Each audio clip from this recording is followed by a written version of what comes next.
watching the Mito podcast. I'm Ashley. And I'm Megan. And today our guest is Devin Schumann.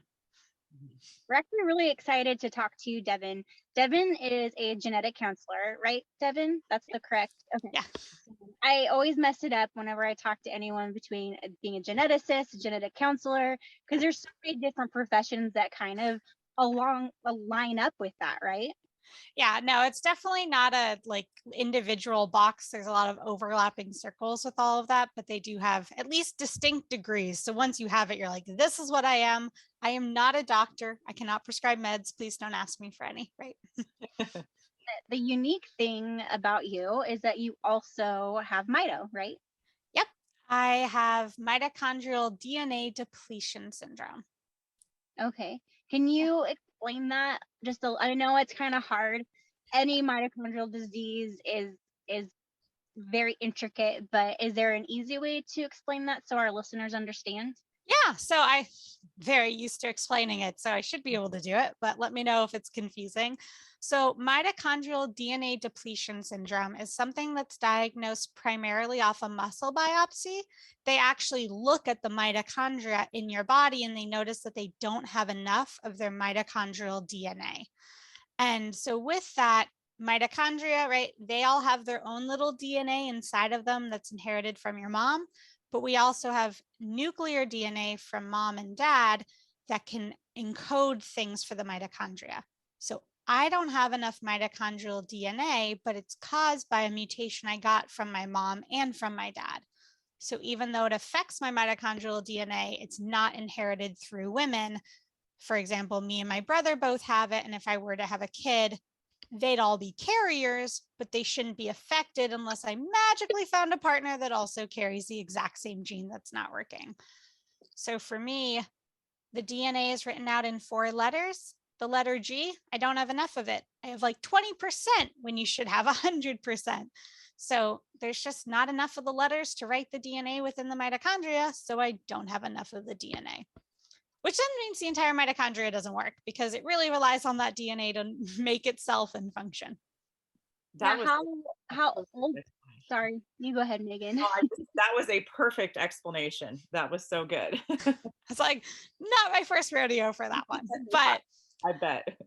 But now I was diagnosed. So I didn't formally get diagnosed till after high school. So I had my muscle biopsy the summer after senior year because I put it off when I was in school. I didn't want to take off for it. I got a suspected diagnosis when I was 16 because my brother, who's 2 years older, he did a muscle biopsy. They were like, yep, this is his diagnosis. And then they looked at me and went, that explains a lot. We think she has this too. At that point, I just thought I kept having mono over and over and over again because I was just really tired. Turns out it wasn't mono, it was Mito. But I joke that I was on the coattails of that diagnosis. I don't know if they would have figured it out if it was only me, but my brother's symptoms are more severe. So he was kind of the guinea pig for the diagnostic odyssey. So I always say I'm indebted to him. If he wants cake, I will buy him cake. Like he went through all of the pokes and prods and I just kind of came out the other end with an answer. But technically, my first symptom was when I was born. Me and my brother were preemie sized, even though we were full term. I was like 4 pounds, 8 ounces or something. So I spent the first couple months of my life in the NICU just because I wasn't gaining weight. But then my mom was supposed to take me to CHOP, but instead took me home in between and I started gaining weight at home and I never went to CHOP. And then 16 years later, we find out why. But I was kind of unaffected as a tiny human. There were signs, but not obvious ones. So technically my first symptom was like at birth, but then it didn't really pop up again until I got into middle school or high school. Wow, that's crazy. And is it the same for your brother? Like when was his other than at birth, what symptoms? Yeah. So my brother didn't actually have to go to the NICU, but he had a fatty liver at birth. So there was still that note of like, most babies don't have a big liver, which as a genetic counselor, I know is a hallmark symptom of metabolic disorders.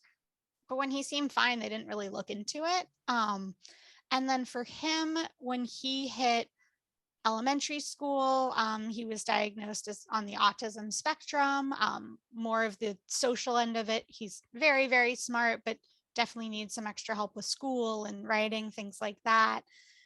And we both heat stroked a lot as a kid, right? But other than that, didn't really have a lot of symptoms till we got to middle school. And then I always joke, like, as I was running the mile, it got harder to do so. As I was swimming, it got harder to swim. And sort of I started losing those activities. And I think my junior year of high school, I missed 80 out of 180 days of school. So, like, definitely a red flag. Something was going on. But at the time, we just thought I was getting sick a lot because we didn't realize that we were immune compromised. So we just figured, oh, they get sick a lot. She has migraines. That's probably what's happening. Looking back, I realized I was also just very overdoing it with school and kind of causing myself to mito crash over and over and over again because I didn't realize I shouldn't do everything everyone else did. And oddly enough, it didn't always work out that way, that I could then go to school the next day. It'd be like, go to a school dance, miss 3 days of school because you're sleeping. Looking back, the signs are a lot more obvious than they were at the time. But for my brother, the key sign that kind of led to a biopsy was they gave him a medication for a different type of muscular dystrophy that they thought he had based on muscle weakness.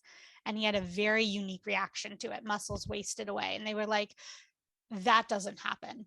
We need to do a muscle biopsy and figure out what was going on.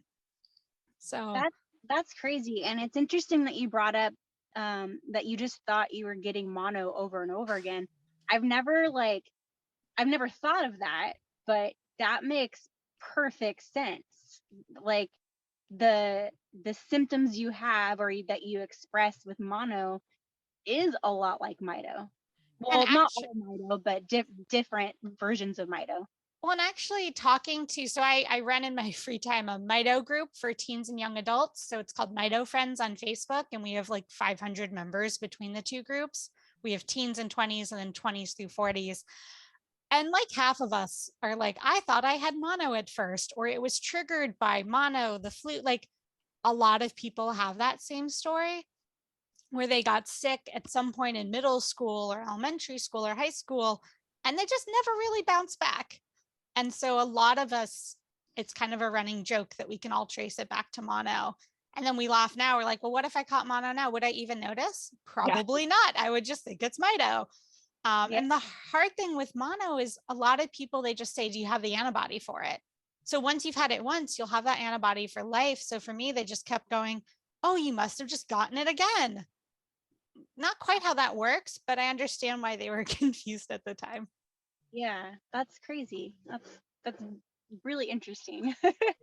It's also hard though, because when do most kids get monotype stuff is middle school. And that's also when people are going through puberty or starting their periods, which is a major stress for the body.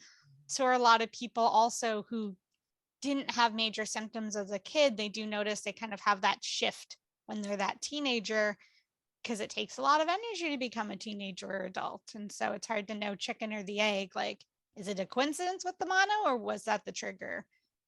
Who knows? Huh. That's crazy. I'm glad you brought that up because and now that you say it makes total sense. No one's ever said that before, but it does make a lot of sense.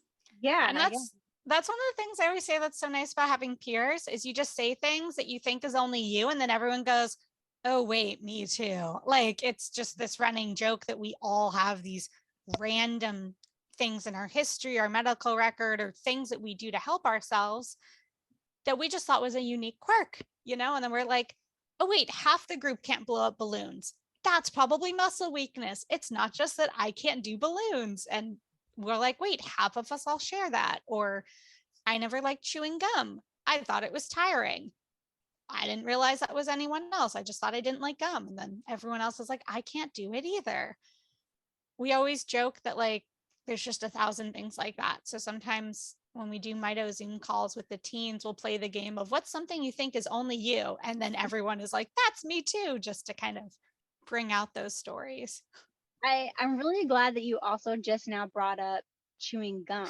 Yeah. Because you don't think of that, but it does take a lot of energy to continue. I mean, you don't think about it when you're doing it, but it takes a lot of energy to chew.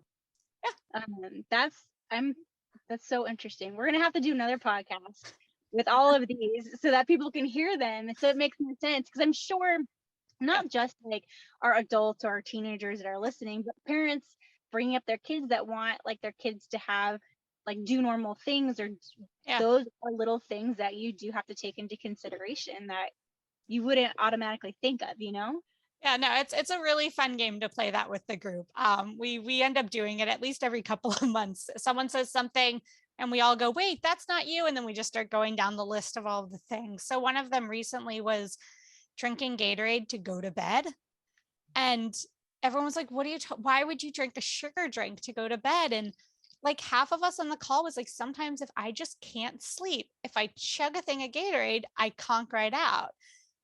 And a lot of us all said we did it. And like, I just thought I was the weirdo that put Gatorade by her bed some nights. And we just had this realization that maybe it has something to do with like if you're low on energy, maybe your heart rate's up or your adrenaline's going or something. And so it's harder to sleep. Kind of like when you get overtired and then can't sleep. We're like, wait, maybe we're all just always overtired. We don't have an answer yet, but like half of us did it on the call. So it's definitely something. I wonder if it's because it's hard, it takes a lot of energy for your body to metabolize sugar and break it down. So maybe it tires you out a little bit while you're doing that. For me, like I noticed if I eat a snack too that's carbs, I'll fall right asleep. But if I eat like protein stuff, it doesn't have the same effect. And I don't know if it's the energy of that, right? Or is it just I was low on sugar, so I couldn't sleep. Huh. It's like which direction? Yeah, no, I agree with Megan. That's exactly what I was gonna say. Because Yeah. you think about, and I don't know if maybe you get like, well, it would be different. Because when you give kids sugar, they get really hyper and then they crash. You see, And but we all fall asleep before we get hyper. It's like right afterwards. But it makes sense because your body is metabolizing that. It's working harder to burn that. And so that would make sense to me. It's not something that I would ever think to do, but that's super interesting. Yeah, and it was just kind of a random thing we all noticed. It was that eating a snack before dinner sometimes helps too, but if we don't, like for me, I'll notice if I don't eat something right before bed, I'll wake up 3 hours later or 4. My body's out of energy and it needs something. But if I drink that Gatorade or eat a snack right beforehand, I don't wake up 3 hours later. So it's just like my body's like, I need one last bit of fuel to make it through the night, or some version of that. Yeah, that's super interesting. Yeah. So random things. So I'm glad that you gave us your backstory for you and for your brother a little bit. So is that what motivated you to become a genetic counselor, or is that kind of just how life flowed? So for me, I used to say I'd never seen a genetic counselor as part of my diagnostic odyssey. It's not true. I've just only seen one for like 5 minutes here, 5 minutes there. So it wasn't really like somebody I saw. They would pop in to do like a research consent or something like that. So I actually didn't know that genetic counseling was a profession because of Mito. I went to a free lunch talk in college, and a genetic counselor was talking about how it was that mesh of medicine and psychology. It let you do a 2-year master's, so it wasn't med school, which seemed not like the best life decision with someone with Mito. I was like, that's probably going to kill me if I try that. But I liked medicine probably because of my history with Mito. And I was like, I already find genetics cool. I'm already Googling all this stuff in my free time. It's a 2-year master's, that's doable. And you get time with patients. The whole job is about explaining things to patients and spending time with them and helping them get resources. To me, that's a lot more appealing than like surgery or prescribing meds or 5-minute appointments with your primary care doctor. Not that it's per se your primary care doctor's fault they have no time with you. Like that's a whole different issue. But for me, she was just talking like this was kind of the perfect fit. It clicked for me. And I was like, I went up to her afterwards, like, it clicked for me too. I want to do this. And I'm actually still friends with that genetic counselor who did that presentation when in like 2011. She actually just referred me to do a TED talk on mitochondrial DNA, which actually just came out yesterday by surprise or 2 days ago. And 10 years later, she was like, I think you'd be perfect for this. And still a friend running around. But yeah, for me, it clicked. I was like, that sounds good. So I shadowed and volunteered in an office to make sure it really was something I could do with energy levels and not to dive down a path before I knew it was the right fit. And by the time I made it out of undergrad, I was like, sold, I'm doing this. I took a gap year, went to grad program it was only 20 months long because the second summer doesn't count. And you take one board exam and you're good for life as long as you do continuing education credits, which I get at the UMDF conference every year anyways. So it's really cool because with genetic counseling, right, you have to have an undergrad first, but it's not this med school, it's not this PhD. To me, it felt like a very practical use of my energy because you just learn classes that teach you how to do the job. And so it felt very doable for me. And I think having Mito gave me a little bit of an advantage because I already knew a lot of genetic stuff, knew about like how do hospitals work, how do pre-auth works. Like sadly, you already know that stuff if you have Mito, at least a little. But for me, it's nice because you don't get limited to one field like in medicine. So my first job was at an autism center doing autism genetics and research. My second job was at a high risk pregnancy center. And my current job is telemed doing fertility and preconception. So talking to couples going through IVF, couples doing carrier screening, using egg and sperm donors, people who are pregnant. I made the transition to telemed because not surprisingly, COVID happened. And being immune compromised, I did not feel like clinic was the ideal location for me, especially because I was living in Vegas and Vegas healthcare is a whole different ballpark. So my plan when I lived there was if I got COVID to drive to California and check myself in at Rady Children's, where I knew they knew what Mito was and that they would help me. I was like, I'll just go to Dr. Haas. He'll save me. I've only shadowed with him in clinic, but I'm sure that they can call him if I show up. But I'm kind of glad I did the switch. It was surprisingly easy to do. And this is a definitely better energy use type of a job without commuting and being able to, if you don't have a patient, go take a nap or go take a shower, eat more food compared to in clinic where you're kind of always on your feet and you're always on call. So I do appreciate my new job. If anything, it's too nice. It's going to be hard to go back to clinic after this when COVID ends, whenever that is. Eventually it'll end, hopefully. But for now, it's kind of a cool, fun job. And, I get to just meet people in their houses and cars and help them out where they are. And they don't have to take off of work often. They don't have to get childcare. So I think it's just great for patients on all ends. Like it's good for us, but it's also really helpful for patients because having had taken off a lot of work to go to the doctor's office, it would have been really easy if I could have just shut my office door, done it, and then gone back to work, So it's fun. I love it. I love talking to people.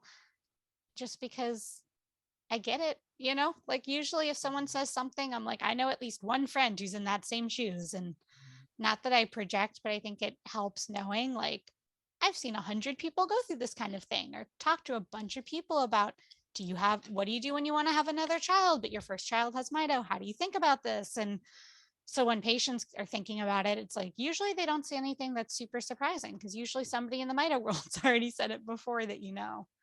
So it's cool. I love it. It's fun. And it's a very accessible job with energy issues. So I highly recommend people to consider it when they're considering med school or nursing even. I'm like, this could be an option that gives you more options to adapt the job as your needs change, which I don't know if there's that many jobs in the world that allows you that kind of flexibility.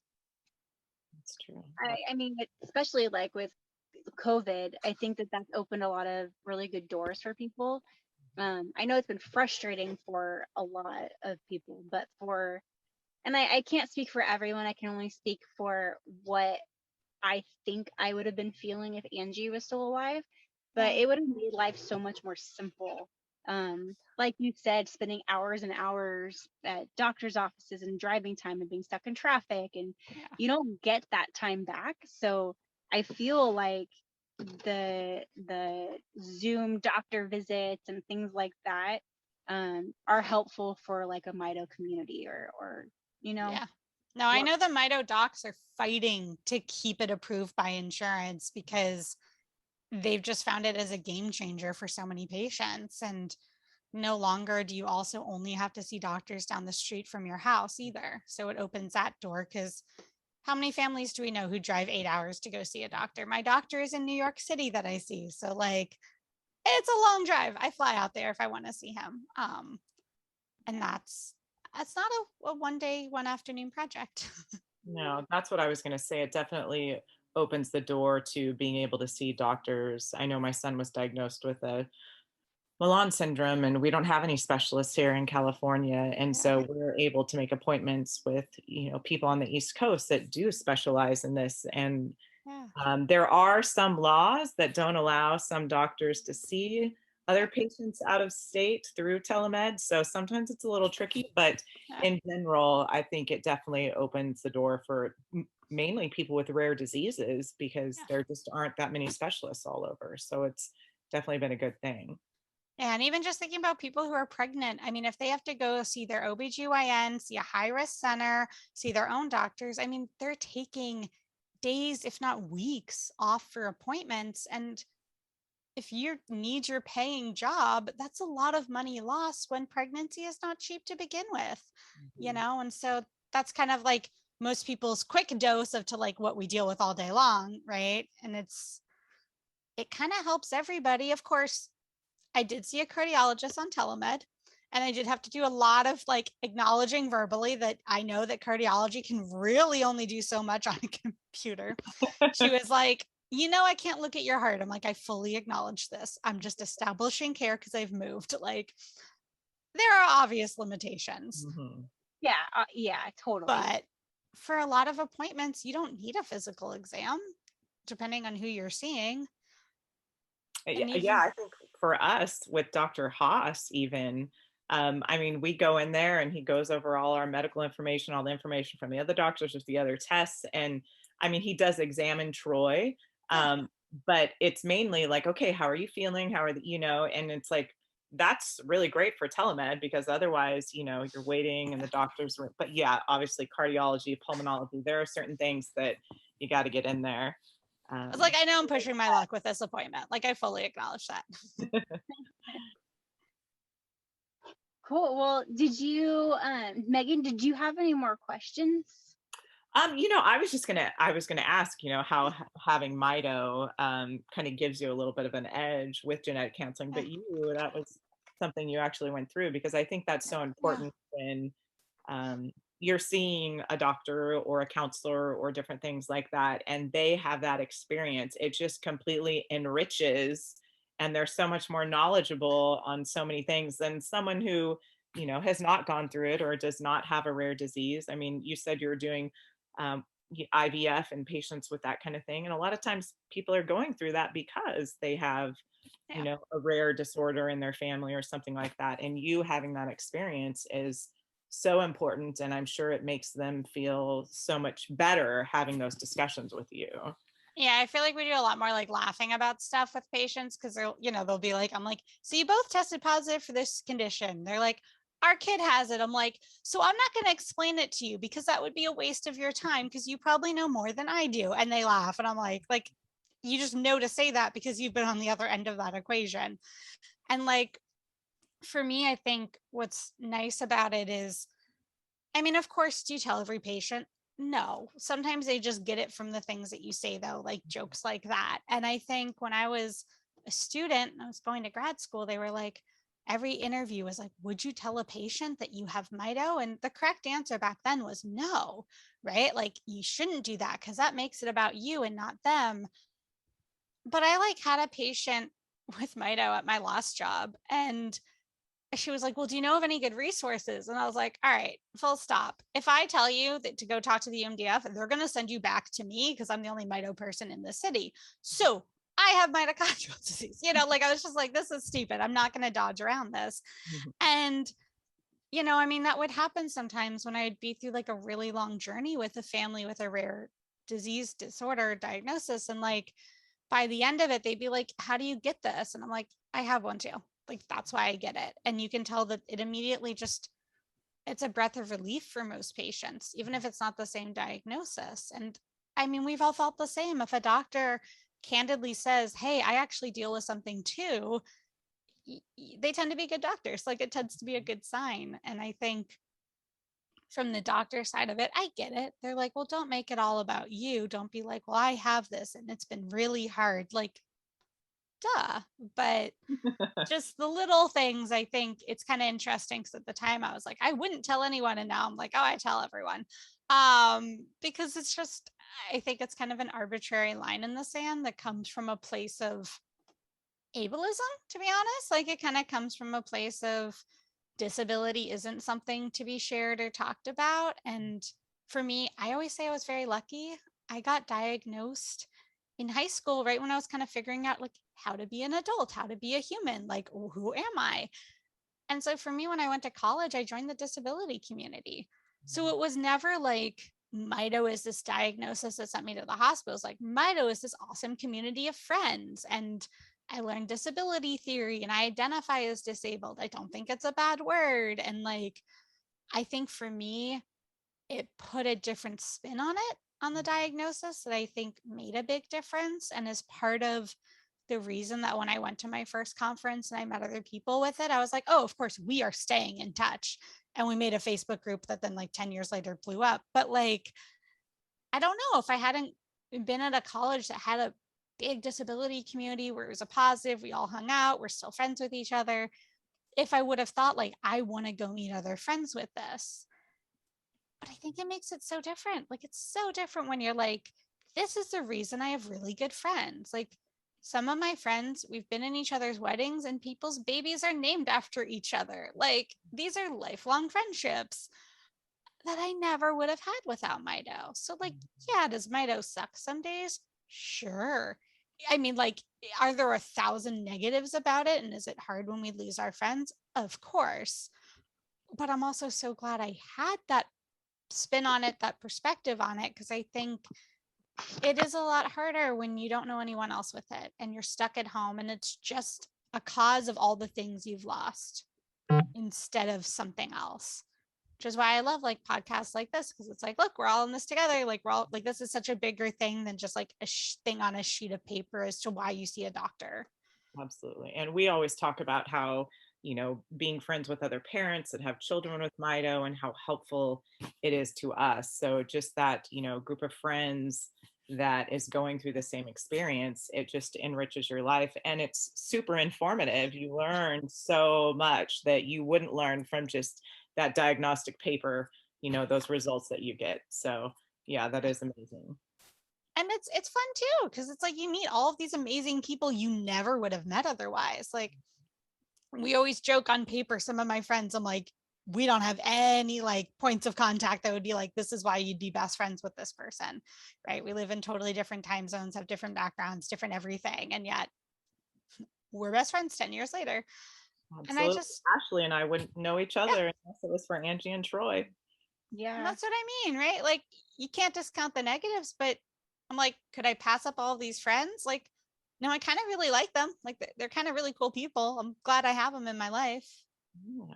I feel super fortunate for the community that I've found, and it's been, I'm not gonna lie, it's been really hard to not have Angie, because I don't have that to bond with anymore. And Yeah. but I feel really lucky that even though she's gone, Yeah. I still have my friends. I have Megan, I have Christina, I have everybody, everyone that came with that group, and I have all of the Yeah. people that I met over social media. Like, I still Yeah.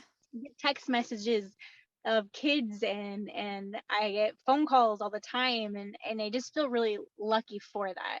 Obviously, like, you're right, this isn't a world that you, when you were a little kid, you ever dreamed of being a part of, but now that you are a part of it, it does have some beautiful things within it that have grown from it.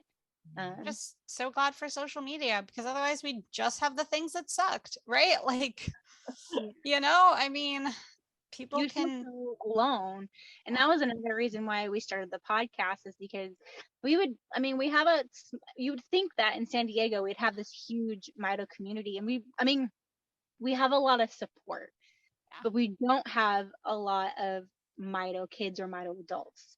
And so whenever we would get together to plan like our events, like our Mito 5K and all things like that, we would sit in the room and realize like none of us were getting all the same benefits. And like, how is that even possible? Like, we are all literally within 20 miles of each other, and most of us were within 5 miles of each other.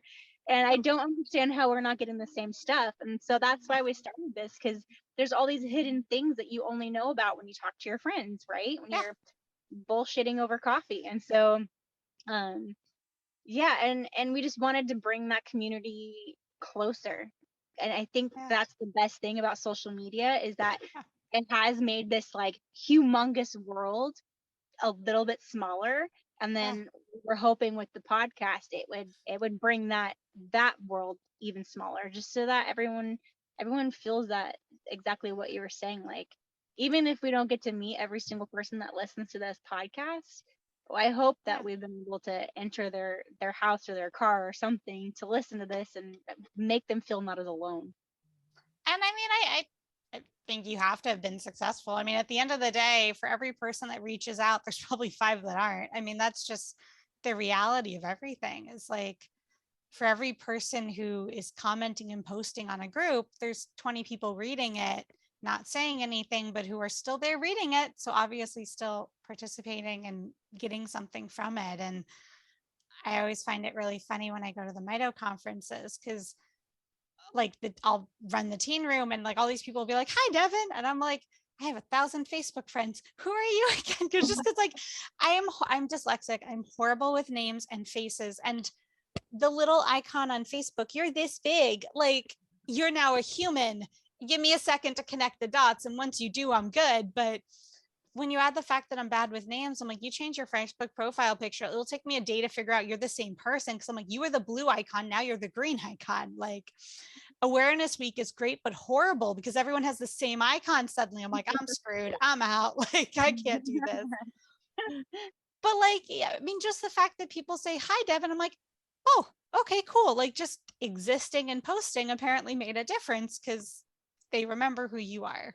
Yeah. And the cool thing about Teens with Mito is that, like, now I became a genetic counselor. So then I bring that back. My one friend's in law school. So now she brings that back. We're like, all right, what's the deal with this new law? She's like, let me call my boss, and we have physical therapists, we have nurse practitioners, doctor, like, it's becoming a world where there are a lot of people who've done stuff who can then bring it back. And the same goes for parents, right? Like, when you just happen to get a parent who's a disability lawyer and their kid's diagnosed, you're like, perfect, we have a new resource, right? And not that that's the purpose of getting diagnosed, but it's, you do find that at all the conferences though. It's like you're seeing more and more parents giving the talks because having lived it and having the life they had by coincidence before this, we're kind of our own best resources, like you said. And more you're seeing parents giving the talks at these conferences, and not just a doctor. It's a parent saying this is how you maneuver the system because they know better than the doctor does usually. Yeah.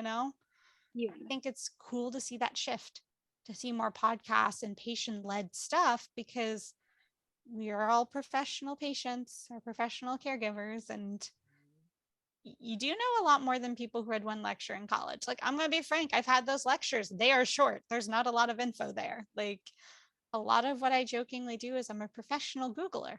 I know how to look up my patients' conditions to help teach them about it, but that doesn't mean I know what all of them are off the top of my head.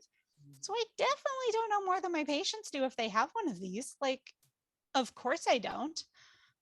And hopefully med's moving in that direction where all doctors are starting to admit that too, though I think it's a little slower than the genetic counselors admitting it, but I may be biased. No, I think you're right. Well, Hopefully. do you have anything that you would like to add, or any advice that you have for our listeners?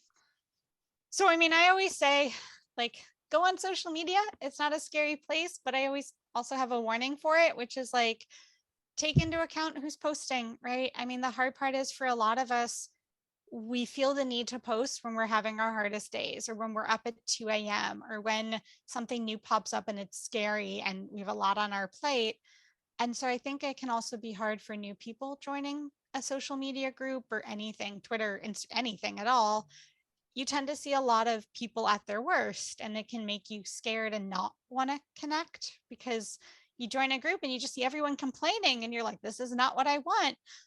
But in that group are also people who are going through things similar to you, or might not be having the worst day. And I always I try to get our group to post the fun stuff too, because I think it does help. And I'll admit my other soapbox for social media is cite your sources. In our group, I jokingly say it's because a lot of people are students, right? High schoolers, college, right? Like we all like to cite our sources a lot in our groups. So if I'm going to tell you like, hey, that gene's probably not your answer, I'm going to send you a link as to why I say that. I kind of wish that the adult groups had more of that. And to be honest, I think there's a lot of fake information going around, and that does make it hard too when you're looking into stuff to kind of how do you sort through it. So I'm the big proponent of, if I'm going to say like this gene probably isn't your answer because it's autosomal recessive and you only have one mutation, I'm going to try to like explain it all or send you a link being like, this is where it says that, so that you can help. So that's always my soapbox for anyone on social media, is like, say why you think it. And it's fine if you say my doctor told me, like that's a valid source or in my experience. But I think sadly there's a lot of people arguing over stuff that sometimes there isn't a source. There's not, no one's talking about why they think it, and they're just kind of going in circles. And I think that can also make it hard for new people joining. When you see those spirals happening, you're like, I don't know if this is the right group. And sometimes it's hard to stick it out and get to the part where you're making long-term friends with people and all of that. Yeah. I think it's important when you go onto social media to treat it as you're a researcher. I mean, you already know as if you are the person with Mito, or if you're a parent or someone, a loved one, Yeah. you need to go into it thinking of it that way, because you are already becoming that person, right? Even if it's on Google. I mean, there's going to be false information all over the place. It's the internet. It's at your fingertips. Like you have to do your research. Don't, and usually like when I would go on social media, if I asked a question or if I had a question, I didn't ask it, I would read through all of the comments and I would see like what has come up multiple times by different people. Let's use like the cocktail for an example. Yeah, right. Everyone's going to be different. There's no right or wrong answer. So you would go through it and saying, okay, this is the commonality between what vitamin this person's using. So definitely I agree with you. And it is a scary place. It really is, especially something like this, because you're learning. Everyone is learning about their disease. And you also have to remember, no matter what, if you're on social media and you're trying to figure out whatever disease dysfunction, whatever is affecting you, that every single person is going to be different. Yes. So there's no cookie cutter.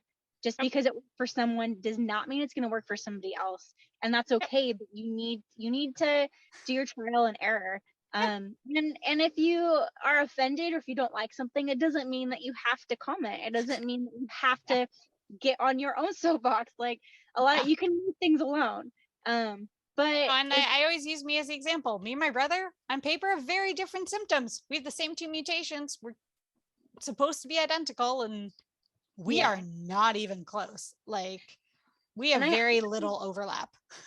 I have to say, I feel really, really lucky and fortunate that I never had a bad experience. Let me take that back. I had one bad experience on social media, but it was on a GTube group, and it was like devastating. But I got over that because the woman that was making the remarks had no idea what she was talking about, and she was just an internet troll. And you have to be able to understand that and recognize that. But overall, my experience was great, and I've had a lot of great suggestions while Angie was alive. Yeah. And the way I always put it is, people are people, right? Like just because you share a diagnosis doesn't mean they're going to be your best friend, or that they know what they're talking about. And doctors are people too. Like they also have bad days and slip up and say things wrong. And I am the first, maybe having been a patient as a provider, to admit when I'm wrong, to call someone back and be like, I totally misspoke.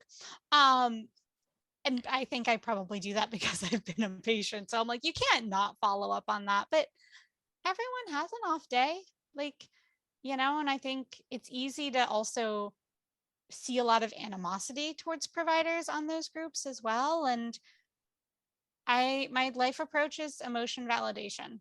Every emotion is valid.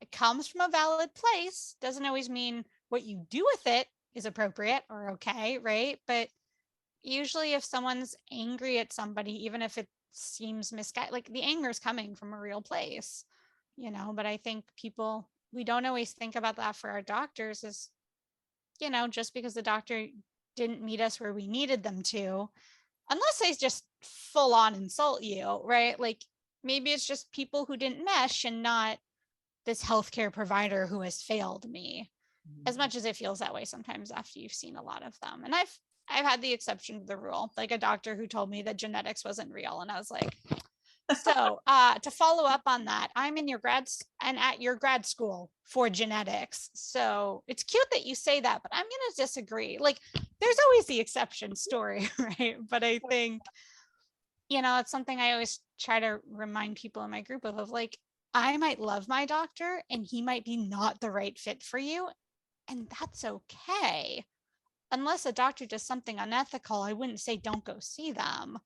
Yeah. Because we all need very different things on any given day. Yeah.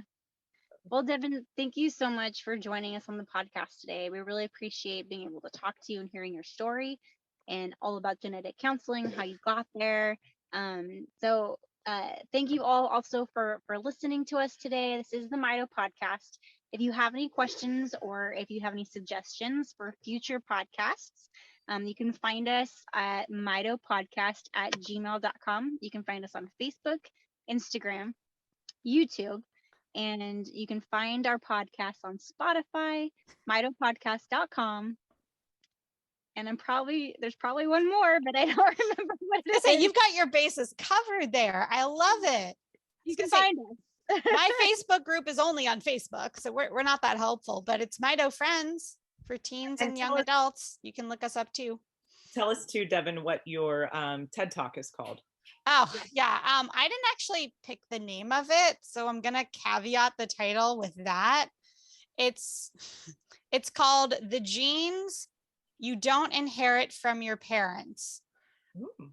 But you do inherit mitochondrial DNA from your mom. So like I was not consulted on that. But like half the comments on YouTube are that title's wrong. And I'm like, I know, but it's just a little animated clip about mitochondrial DNA and how it works and stuff. So it was really fun to do. It was a good moment to watch it. Yeah.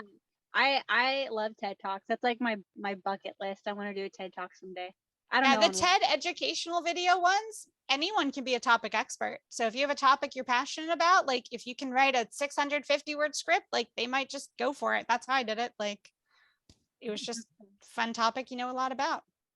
Awesome. Well, thank you again. We appreciate it. Yes. It was really nice to meet you guys. Nice to meet you as well.